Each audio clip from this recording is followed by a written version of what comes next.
Welcome to the Exam Study Expert Podcast, helping you ace your exams at school and university through the psychology of high performance and the science of studying smarter, not harder. It's my pleasure to introduce your host, the Cambridge-trained memory psychologist and exam success coach, William Wadsworth. Just before we start, firstly, I'm so sorry for the slight delay in getting this week's episode up. And secondly, please forgive any slightly subpar moments in the audio quality today. I was recording this one live in a room with my guest sitting opposite me, and we mostly got it right. It shouldn't be too bad, and I urge you to embrace the content of this episode regardless. I'm incredibly passionate about today's topic because it's basically the unwritten secret pillar that underpins pretty much everything we do at Exam Study Expert to help you make progress in your studies. And the cool thing about this topic is that it not only supports everything that goes into a wonderfully effective study strategy, it's also so much more than that. I think really can be the foundation for a wonderfully fulfilling life. That theme is called personal development, and I have a very special guest with me today to explore what that means and just how powerful it can be for your life. I'll be back towards the end of this episode with my top 3 takeaways to help you synthesize these lessons and apply them to your scholarly life in particular. Hello and welcome to the Exam Study Expert Podcast. I'm joined today by Alan Donegan, and when I say joined, he's literally sitting right across the table from me, which is very exciting and not something I normally do. Alan, hi. Thank you very much. I'm looking forward to this. We're in the same room. We have a fancy podcast room, professional microphones, and a camera. Amazing. I think it's very, very difficult to summarize all that is Alan in a brief bio. He had about a dozen different jobs in his 20s. He then helped thousands of people, possibly tens of thousands of people now, start businesses doing something they loved. Won a highly prestigious Queen's Award for Enterprise as part of that. Being rebranded as the King's Award now. King's Award now. And Alan now helps people with all sorts of things, their personal finances. And I think it's possibly fair to say the theme that underpins it all, I think, is that of building an extraordinary life through the tools of personal development. And that is our topic for you today. So I think there can be few better people to learn about personal development from than Alan here today. As his business partner and friend Simon Payne says, Alan has forgotten more about personal development than most of us learn in a lifetime. And that's not because I'm saying Alan's got a bad memory. It's more a roundabout way of expressing just how much Alan has truly learned about the subject over the years. There may be some of you listening for whom the term personal development doesn't really mean much to you, or it sounds a bit woolly and like, why is that relevant to me? So I want to start by convincing you why that's such an important thing for us to talk about here on the Exam Study Expert podcast. So to do that, let me bring in Alan himself. Alan, for the uninitiated, what is personal development? And maybe you could give us some colour on the impact it's had on your life. Well, I think personal development is kind of a broad overview term that says learning things that improve you and your world. And I think in the UK, and it's different in different countries, people go, oh, why are you going on a course? What's wrong with you? And it doesn't have to be something wrong with you to learn how to be more effective, to get more done, learn how to sell. Your entire podcast is about learning to learn. No one teaches you that. No one teaches you how to manage your money, how to deal with your thoughts, your beliefs, your inner voice. How to be happy is a subject of personal development that is a huge one. What leads to happiness? And no one really figures that out. And I think people expect you to be born with it.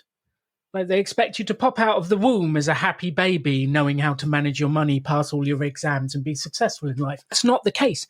You have to learn. None of us are complete when we're born, so we have to learn. And school is great in some ways and woefully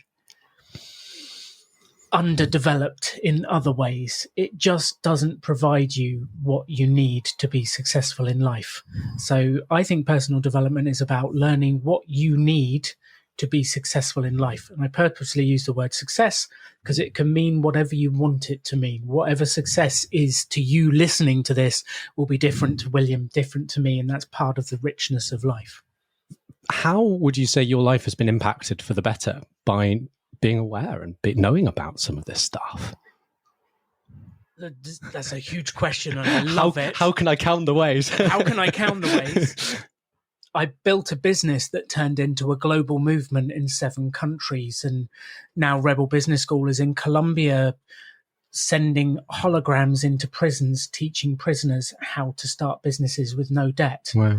And I built that from the personal development. Like, I'm not a genius. I just learned from other people. When I can do that, and I'll have a go, and I'll put it out there. I managed to get my finances to a stage where my wife and I could retire when she was 35 and I was 40. Never would have happened if I hadn't studied personal finances, beliefs about money, my own happiness. Today, I feel like a happy, confident person, and no one believes me when I say, as a kid, I couldn't talk to strangers. I was nervous. I would sweat talking to anyone I didn't know. I couldn't talk to girls. They were very scary. Complete different species. Like, I was a mess as a youngster, and that one moment when someone handed me my first personal development book changed the trajectory of my life forever. What happened in that moment? What was leading up to that? And where did you go immediately afterwards? Right before that, my parents were getting divorced. I worked for the family business. You do not want to be in the family business. If your parents are getting a divorce, it's a mess. So my job collapsed. My family life was collapsing. Felt like everything I knew was collapsing. So I went to the person that I loved, my girlfriend at the time, and said, would you like to come away with me? I've saved some money. Let's just escape. I've always wanted to go to Brazil. Let's just escape. And she looked at me and said, Alan, I don't love you anymore. Ouch. And in that moment, I'd lost my family, my job, my girlfriend. I felt like I had nothing. So I was like, screw it. I'm booking the flights. I'm going on my own. I don't care. And as I was leaving, a guy called Matvey Mihailovich Ananin, Matt is an incredible dude. He handed me a book and went, I think you need this. He was right. Yeah, I did. yeah. I was in an absolute mess. And I remember arriving in Brazil thinking, what the heck am I doing? It was a scary place to go. And I was sat on Copacabana Beach and I opened this book and I sat there reading it. And it was 12 simple lessons about how to lead the life you wanted to live. And I thought, I was blown away. Like, why don't they teach you this stuff? I'd never heard of it. Like, it taught goal setting. It taught people's personal rules and how to interact with people. It taught motivation. It taught all these subjects you just don't get taught. Changed my world. Came back from Brazil and was like, right, I'm going to change my life. I'm going to fix this, do that, and change everything. And that one book led to a second book, led to a third book, led to trying to consume every book on self-development, led to me buying the courses, and I've spent a fortune going on every self-development course you could imagine. Some are great, some are utter rubbish, like any subject. And it's led to a lifelong obsession from that first book when I was about 20 years old. I'm 45 this year, so nearly 25 years of learning self-development. I wonder if we could maybe explore some of the specific tools you've learned in that time. One example that came to mind when I was thinking about this earlier was how the tools of kind of being aware of what we want in life and what we value in life might be able to help us make better decisions. I actually had the pleasure of talking to your wife, Katie, on the show a couple of years ago. And I remember she talked about how you had helped her make some decisions about where to study and what to study. And you'd given her some really nice perspective on that by getting her to think, if I remember rightly, about what she really cared about and what was kind of important to her. So I wonder if we could maybe talk a little bit about that. Like, where do we start with that kind of self-awareness of, I guess, what we want and what's important to us? Well, I think it's interesting because lots of people, when I was young, I would go to someone who's older than me and say, what should I do? Yeah. And the person would tell you what you should do based on their idea of what a successful life is based on their values, based on that. They would tell you what they would do if they were in your shoes. But that doesn't mean it's the right decision for you.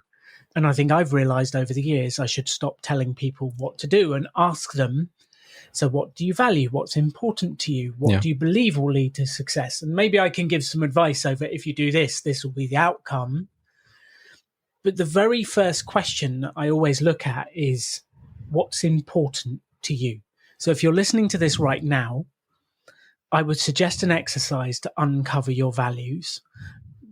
Open a notebook, write it on your computer. I don't care how you do it, but write what is important to me. And then just journal. It is important to me that I look after my health. It's important to me that I spend time with my family. It's important to me that I study and get good grades. It's important to me that those grades will lead to the job that I want to get. And just journal about what's important to you. And after you've done that, highlight the things that come up regularly. Then create a list of the things that are most important to you and put them in order. And the way you put them in order is by saying, if you had a choice, which one would you choose? So I'll give you an example. I'm going to ask William here the example. Let's imagine it's like we run over on this podcast. You're busy with work, but you've promised to be at home with your family. You have a choice to make. Will you ditch the work and go home and be with your family? Or will you stay here and work? I'm pausing because I'm thinking properly about the question. I think, honestly, it depends on what the work is. I think there are some opportunities that I would be late home for if they're really going to change the trajectory of my business. And partly that's because down the line, I'm excited about what that can do in turn for my family in terms of being able to have a better work-life balance and having the financial means to look after them better. But then there are other work opportunities that are maybe less going to be less transformational that I would ditch and I would come home. So yeah, I think it's a really good question. It's a tough one to answer sometimes. So the way to work it out is to make it binary, either a 1 or a 0. Oh, so I'm not allowed to say. But it's interesting because the sense I got from what you said is the majority of times you would go home to your family. But if it was one exceptional opportunity, you'd make the decision to grow your business because it's also important to you. Yep. So that leads me to think family is at the top, and then second, or maybe a couple down, is business, because it is important because it actually funds and looks after the family. Yeah. But knowing that enables you to make that decision, because we get faced with these decisions every day. Which course should I take? Should I take course A or course B? Should I go with teacher A, teacher B? Should I, at the weekend, I've got a choice. Do I go out drinking with my friends or do I study for my exams? And I'm sure no one listening to this would choose A. Who knows? But there is a choice. And if you truly know what you value and you make a conscious choice, you will be happy with it. But most people don't know what's important to them. They make the easy choice in the moment and then sacrifice what they truly value for something that's easy, like going out, spending money, doing something else. Whereas if you truly knew that X valued to you, you would spend your time doing that. So decision making becomes very easy when you've got a clear list of values, which at the moment, top of my list is health. Because health is, if you're listening to this and young, you won't understand this yet, because you have unlimited health. Yeah. But as you get older, health changes. And you go, actually, that's got to be important, because without health, I don't have energy for business, for my wife, for my family, for my studies, for my learning. I don't have that. So health is number one. But it changes over the years. I mean, that's so interesting. I was on the receiving end. I was one of the attendees on the course you ran just about, what was it, about 6 months ago or so? The Extraordinary Life course. Yeah. So my wife and I sat down and we watched that course together, and we did the values exercise, which was one of the things you talked about in the early weeks of that. And it seems like such a simple thing to think about in some ways, but actually it's so profound when you get clear on that. And we spent weeks thrashing this out over sporadic, conversations interspersed with time in between. And we'd each come back, independently, do more work on our values and what's important to us and think about it, and then come back and talk about it together some more and say, oh, actually, I've decided to update this and I've, moved the order around. And, where I came out was there are two things that are, I kind of see as bedrock things. Health is one of them, and finance is the other. Because if there's a problem in either of those two areas, the rest of life is so difficult and so challenging. Whereas if they're it's like playing life on hard mode, yeah, right. I mean, if they're in place, then everything else just feels a lot more comfortable and a lot more doable.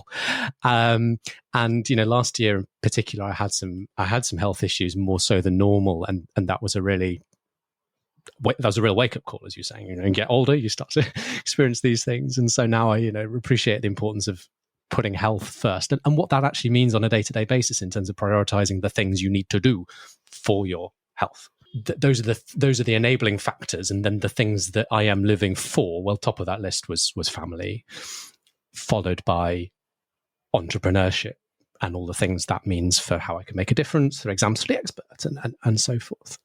So, yeah, I mean, that certainly had a big impact on my life. And I just sort of think if I had some of these tools when I was making decisions, for example, what I wanted to study at university and where, it would have made, I'd be really interested to go back in time and see how I might have made some of those decisions differently.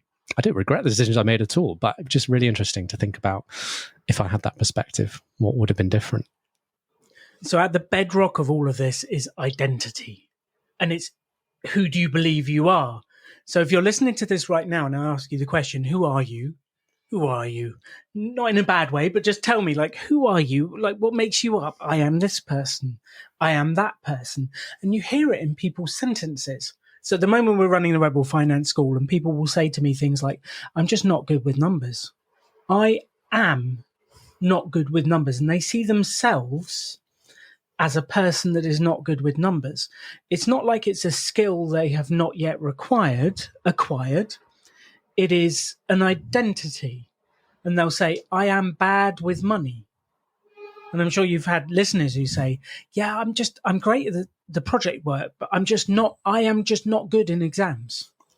And it's like they have an identity that is who they are, that it is fixed.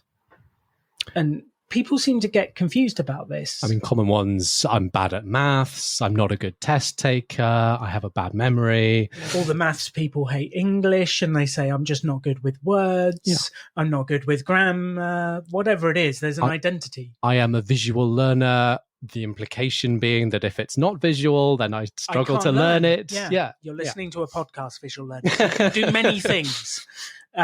There's so many things you can do, but people get confused and they fix this thing in identity. And some of the biggest things I hate are those tests that tell you are an IFGAPN, whatever it is, an EN, and people go, I'm an introvert. And I go, well, are you an introvert around all people? Because sometimes there are people that give you energy and there are people that suck my energy, and it depends who it is. Yeah. I'm not a flat introvert or an extrovert. Then they'll go, well, we've made up a new word. I'm an ambivert, whatever. You just need to stop with the identity stuff and work out who you want to be and then vote for that identity through your actions. People say, I'm always late, and they've got an identity as a late person. If you change that, you can change that. You don't have to be a late person. You can be an early person. You set your alarm, you come up with a system, you work out how you want it to work, you start to show up early, you do it once and you go, oh, maybe I can be early. You do it twice and you go, it's a pattern. You do it 10 times and you go, actually, now I'm an early person. And it's training. So I would say to any person listening to this, you are in control of your character and your identity. And yes, it may have been shaped by society, parents, school, and your early years, but you can change that. You're not responsible for the training you were given as a kid, but you are 100% responsible for changing it as an adult. Yeah. So you can create who you want to be. Now, I'm a person who loves to get things done. I'm motivated. I'm energetic. I like to think of myself as healthy and strong. I like to do things, and I have all these identities of who I am. I'm a trainer, I'm a presenter, I'm a husband, I'm this. I have a strong identity that's built up that tells me who I am, and that's the way I act. And I chose those words. Have you ever taken the time to choose who you are? A little trick I used when I was at university, it was sitting in a lecture. We had this lecture course where, and this is quite unusual in the UK, I think it's much more common stateside, where an assessed component of the course was your contributions in a lecture. So what you said. Oh, wow. In that lecture, questions you asked, how you responded to. And this was a group of like 60 people in the room. It's quite a big room. And your individual contributions over the 8 weeks were assessed. And it was like 8 hours, 1 hour each week. It's not a lot of time, given how many people were in that room. Yeah. And you had to make a little name card for yourself. So the lecturer knew who was talking. He could easily ascribe who was saying what their person's name was and give you a grade accordingly. And my name card, I put a 1 in front of my name. So I didn't put William Wadsworth. I put William Wadsworth. And the main reason I did that was I wanted to remind myself that that acted as a cue for me that I was aiming for first. Some people may say I was trying to subtly mind influence the lecturer. I don't think he was that stupid. But it certainly had an impact on me. I then showed up to that every single lecture. How would I show up to this lecture if I was the sort of student that was going to get a first here? I was at Cambridge University, very competitive university, and like maybe 20% of the cohort gets a first. Like that's the top grade you can get. It's not easy. You've got to be better than 80% of like other really bright people in that room. It's quite a daunting thing. But it just acted as that little cue. Every single lecture I show up at, how would I show up? What would I say? What would I think? What questions would I ask? How would I respond if I was a first-class student? I did get a first. That's one of my favorite questions to ask. So when you talk about goal setting, I like to set a goal for what I want, such as get first at university, build business, make my first £1,000, whatever it is. Yeah. And then the question is, who do I have to become to achieve that goal? And you're going, well, okay, who do I have to become to get a first? Who do I have to become to get the grades I want to get? Who do I have to become to make my first £1,000? I need to become a salesperson. I need to become a marketeer. For the first, I need to be someone who can remember facts and statistics. I need to be someone who has an analytical mind that's trained to think in a certain way. Those are all learned and developed skills that you can then attach to your identity. Then you go, okay, there's my list of personal development things.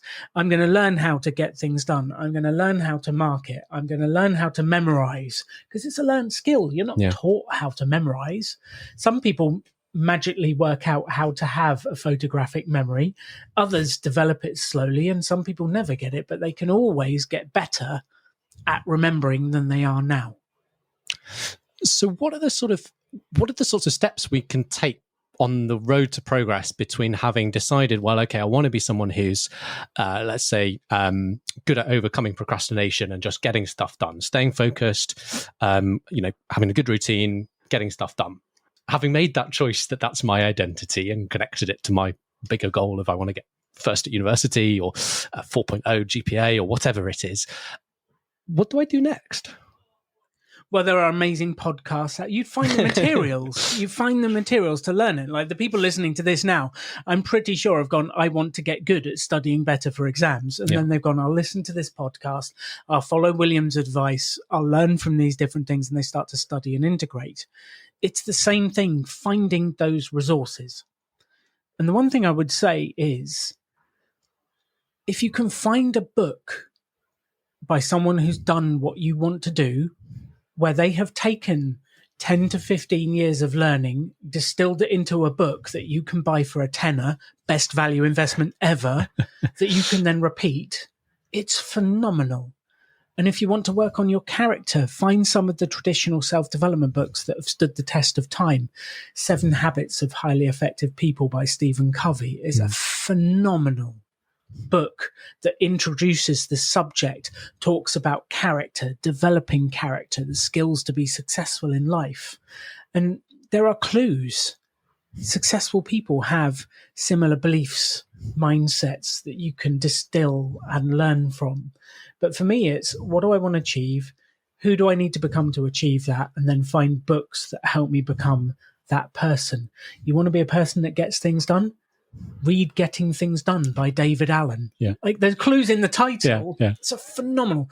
His audio set is better than his book. But get the self-development that can help you. There are free podcasts, there are free courses, there are guides. And some of the paid ones are quite good too. Spend a lot of money on the paid ones. Some of them are incredible value. Some of them are very challenging. Some of them aren't very good. But it's like any subject. You get good, you get bad. But some of the paid ones are life-changing when you go on those courses. And just because it's not delivered by a university doesn't mean it's not good. Sure. Find an intro course, find something that grabs your attention, get a CD set from Brian Tracy or Stephen Covey or some of the classics that teach the mindset and philosophy. Like one of the Brian Tracy ones is The Psychology of Success. And he talks about what's the mindset that helps you get there. How can you be successful? Like if you can find something like that, and I have to admit, I did download some of them illegally when I was younger because I couldn't afford them. And I've since got back and bought them as a thank you to the author because they made such a positive impact on my life. But don't let that stop you. Like listen to the podcast, find the things, do it. There are so many resources out there. Pay for some courses, pay for some bits. You will get incredible value if you buy the right course. Do be a little bit careful. Do your research. There are a lot of scams out there. If it's on Facebook and it says you can make 2 million selling downloadable guides on Canva, have some doubt. Sure. If it's too good to be true, it probably is. But the classics that have been around for years, some of the great courses, the value is undeniable. I should give a little plug at this point for episode 39 featuring Brian Tracy of this very podcast. Yes. Came on January 5th, 2021. He's phenomenal. He's one of my favorites. And of course, if you're looking for high quality courses to help you progress in your own studies, this podcast is obviously a great place to start, but do also check out some of our premium paid for services as well, where you can get some one-on-one guidance included, for example, the Study Smarter Network. I love that because I think one of the mistakes I made very early on was I tried to be too cheap. I would try and get all the free resources because I was too tight to pay for the other resources.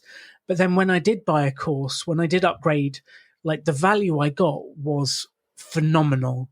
So I didn't like taking a small percentage of your income, your money, and investing it in your self-development is critical, whether it's one of the Exam Study Expert courses, whether it's something else. Like people have spent a long time distilling their best knowledge into a short course to help you make progress. Take it and use it. And that's almost wraps up today's conversation. I'm going to let Alan have the last word on this episode in just a moment with his inspirational closing message for us all. But just before I bring him back, I briefly wanted to summarize my top takeaways from this conversation with Alan for you. Number one, we talked quite a bit on the podcast this year about setting goals and having your why. Alan talked about a really important step that almost comes before that, which is knowing what's even important to you, what you value in life. Do you really value that highest salary career path, or would a more vocational route better fit your values? Absolutely no judgment either way. Different things are going to be right for different people. The key here is to do something because it matters to you, not because you've absorbed someone else's value set. Number two, you can choose how you create your identity. If you go around saying you're hopeless at maths, you probably always will be. But if your goal is to get better at maths, as Alan said, that question, who do you need to become to get there? There was a really nice moment in my conversation with Kirsten on the podcast last week when she said, I am a Welsh learner. And that was just as an introductory remark to something else she was talking about. I think I may have actually edited that moment out of the final cut, but I do remember it being there in the full conversation. I am a Welsh learner, and the specificity of how she described it really struck me. Not just I am learning Welsh as something you're doing, but I am a Welsh learner as something you are, your identity. So think about how I am statements could apply to you. What parts of your identity could you build? Like I was talking about with that description of how I kind of tried to play mind games on myself with that, number one in front of my name in the lecture. I am a first-class student. Having that attitude and then acting accordingly. And then number 3, once you've figured out your goal and who you need to become to achieve it, go look for the answers. What do you need to do to build and act on that identity? So there are lots of great resources out there for free. Or if you are in a place in your life where you can afford to make some financial investments in your learning on some scale or other, whether that's a book or a course, that can really help you make the fastest possible progress, as both Alan and I have experienced in our lives. Of course, if your developmental goals are something to do with learning or passing exams, there are plenty of answers I try to make as much as I can possible available for everybody here on the podcast. Or if you're in a place in your life where it makes financial sense for you, please do consider the various premium options now available. I've been working very hard this year on making as much of my core teaching more widely available outside of the context of a coaching program or outside of our workshops that we do in schools and universities. I don't think I'm doing a particularly good job of talking about and communicating the cornucopia of really, really great little courses that are now available. So please do take a moment, if you're interested, to go and have a little browse of the catalogue at examstudyexpert.com/everything. There's a great range of courses, most of which you can go through in an afternoon and could really transform your life when it comes to topics like productivity and overcoming procrastination, how you learn and get things to stick in memory, your exam strategy so that you walk out with the biggest possible mark on exam day, and more. You can either pick and choose the individual courses that appeal to you, or if you're interested in an all-access pass that gets you access to everything, come join us in the Study Smarter network. Again, that's all at examstudyexpert.com/everything. Please do head over and have a little browse. I look forward to supporting you through whatever courses or programs catch your eye. Or for a more general personal development course as applies to your career, relationships, life generally, do check out Alan's own Extraordinary Life course, which I mentioned earlier in this episode. I've put a link to that in the show notes. And with that, let me thank you so much for listening today, and I'm going to bring Alan back to wrap this thing up with his closing message for us. My closing message comes from an expression that just hit me the first time I heard it. I was on a flight listening to a movie, and one of the characters said, "The extraordinary belongs to those that create it." And I just remember sitting there going, well, of course it does. No one gives you extraordinary.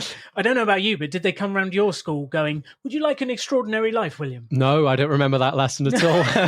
Did they do that to you at home? Did they come to your school and say, "Would you like an extraordinary life?" Like, it's not just handed out. You have to build it, and you can build any life you want to. So my closing message to everyone listening to this is, you can have the grades you want to have if you're willing to pay the price in effort and energy to do it. You can build a business and make money if you're willing to pay the price in energy, time, and effort to do it. You can have any life you want if, asterisks, you're willing to pay the price up front and in full. So why settle? Create your version of extraordinary. Alan, where do we go to find out more about your work? If you want to learn how to build a business, it's Rebel Business School. If you want to learn how to manage your money, it's Rebel Finance School. If you want to find my wife and I, we're at alandonegan.com, and you can see the Donegans, and we blog about financial independence, investment, money, and creating extraordinary. Alan, thank you so much. It's been an absolute pleasure. William, you're a legend. And to everyone else out there, go create extraordinary. If you've got exams coming up, you can now get all of William's favourite tips and tricks to save you time and get you higher grades, all in one handy cheat sheet. Grab your copy at examstudyexpert.com/free tips. Thanks again for listening, and see you soon.